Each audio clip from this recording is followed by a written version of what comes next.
Assalamualaikum warahmatullahi wabarakatuh. Bayangkan anda simpan makanan dan bercadang untuk makan kemudiannya, tapi tengok-tengok makanan tersebut dah basi. Mesti kecewa kan?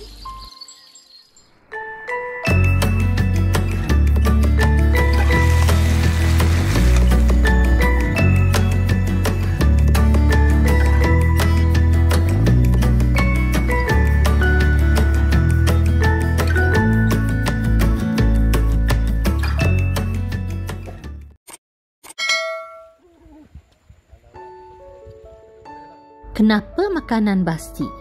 Makanan basi kerana berlaku pembiakan mikroorganisma seperti ragi, kulat dan bakteria yang akan mengubah warna, bau serta rasa makanan tersebut.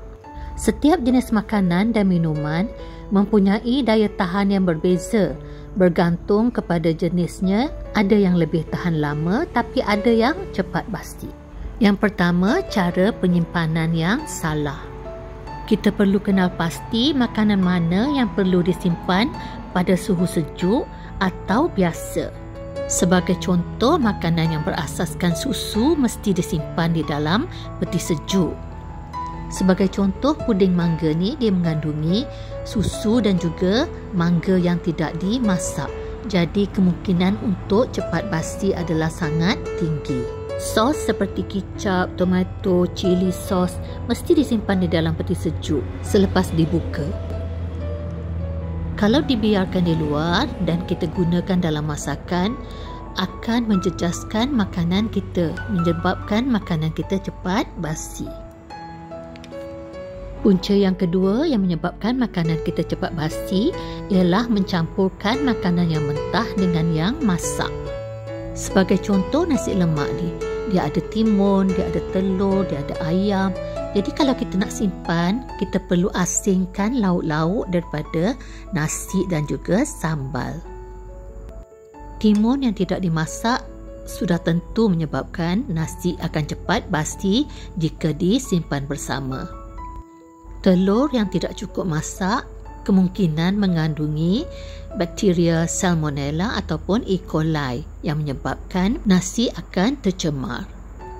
Jadi jika anda beli nasi lemak atau nasi kerabu pada waktu pagi dan nak makan pada waktu tengah hari, anda perlu simpan berasingan semua bahan-bahan yang ada dalam tu dan sebaik-baiknya simpan di dalam peti sejuk. Sebelum makan, masuk dalam microwave untuk selamat.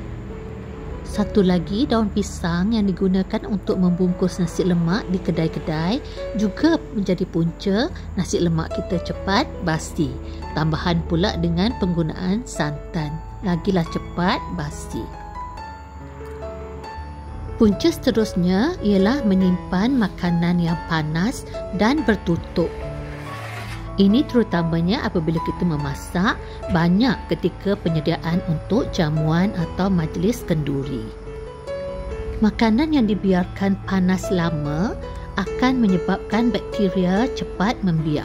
Bakteria, ragi dan kulat sukakan persekitaran yang suam untuk membiak. Jadi habitat dalam periuk yang lembap dan hangat-hangat sangat sesuai untuk pembiakan mikroorganisma tersebut.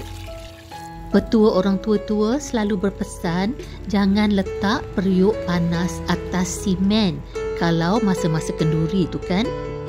Sebenarnya bukan simen tu yang menyebabkan lauk tu basi, tapi sebab panas tak ada udara di bawah tu menyebabkan lauk tu lama panasnya, itu punca basi. Kalau kita alas dengan kayu, jadi ada pengudaraan di bawah tu, jadi lauk dalam periuk tu taklah panas lama. Sebaik-baiknya lauk untuk kenduri macam tu mestilah dipanaskan semula pagi keesokannya sebelum dihidangkan pada tengah hari untuk jamuan. Saya pernah menghadiri majlis kenduri kahwin. Masuk je ke pekarangan rumah tersebut, dah berbau lauk basi yang sangat kuat.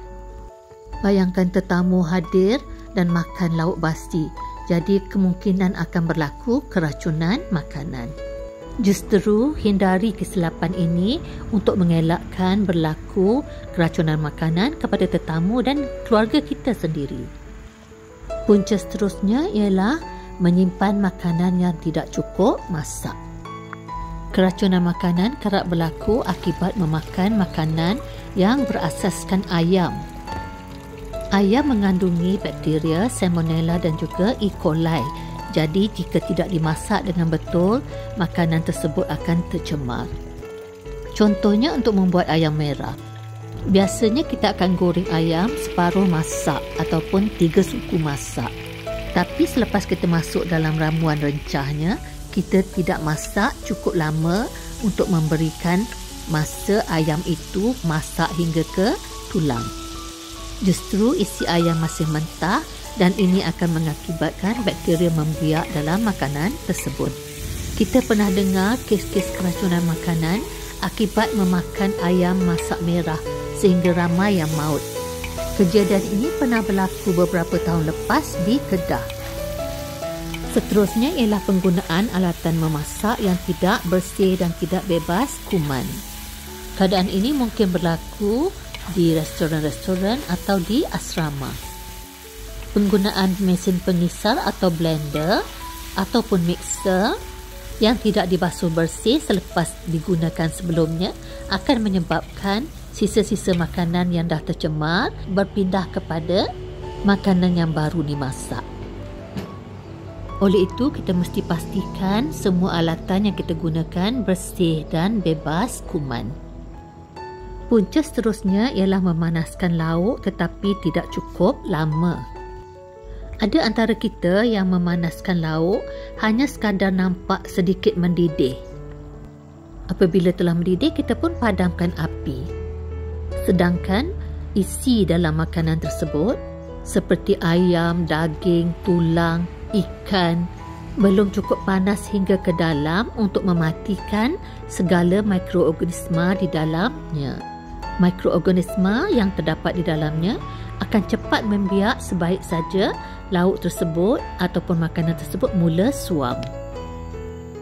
Justru panaskan lauk sehingga betul-betul panas dan mendidih agak lama sebelum ditutup apinya.